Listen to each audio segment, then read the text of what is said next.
Og karon no mag-unbox ta og parcel nga gikan sa Shopee. Mao day kini ang gitawag nila og Watson ng mga lalaki. So magkaidaran ta na gyud tay mga lain-lain nga mga gustong paliton. So mao ni siya SPX ang delivery ani.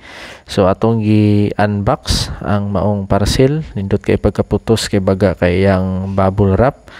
Unya silyado yung kayo nakabutang gyud diha fragile, meaning kini nga produkto bantayanan din siya kay depensa sa madamage or mabuak ang mga produkto. So mao ni ang sulod nga ato makita na i-box. Mao ni siya ang sudlanan sa grinder, 2-in-1 ni siya, grinder ug barina. So napalit na to ni sa kantidad niya 1,000 plus. So akong ipakita sa inyo kung unsa kanindot ang produkto.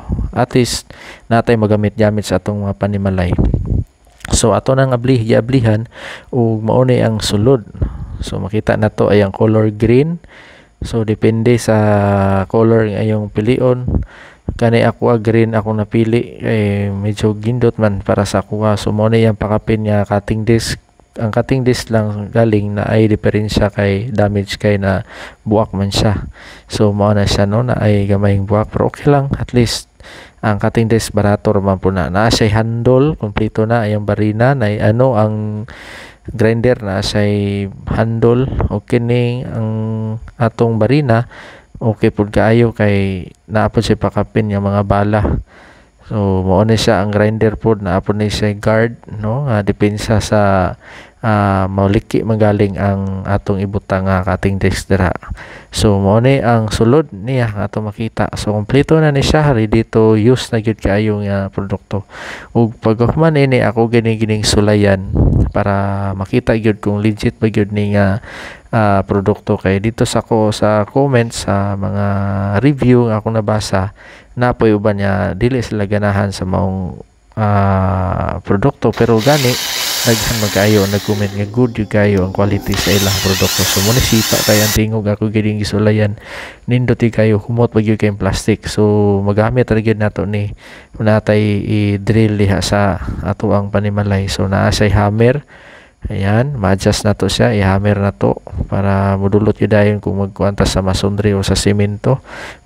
Nasa gamay taya, siguro dugay nga stock, pero at least gamay ra po, dili po ninyo na kayo. So nasa level bar po dara sa babaw nga gamay. So matira ka makita nimo nga straight ba or unsay mong agi.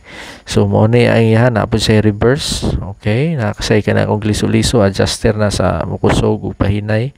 So mo na og kana sa holder sa imuhang para pang pislit no nya mo hold siya, so di na ka matagbog pislit, pwede ra gyud mo mabiyan.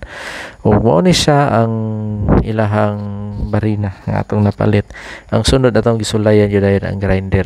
So nakita gyud nako nga nindot ni kay pud siya kay uto kay kusog kay ang tuyok dayon. Kini ay ang switch na sa likod, bantayanan na gyud pud kay ni para sa mga gamitay labi na og isok-sok nila ipasaksak sa kuryente unya nakaundan. So mao nang medyo delikado gyud pud siya kay naa na magoylain pong klases grinder nga iyang switch dito na lang sa kumagko dapit sa tunga-tunga, kung mapislit nimo mandar na.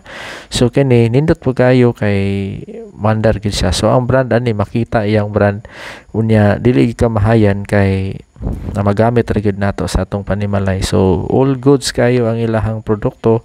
Mao ning akong ibutang sa ubos ang link ani aron ganahan mo order, maka-order ra pud mo dito sa akong na-orderan nga link. Salamat sa inyong pagtanaw sa atong review.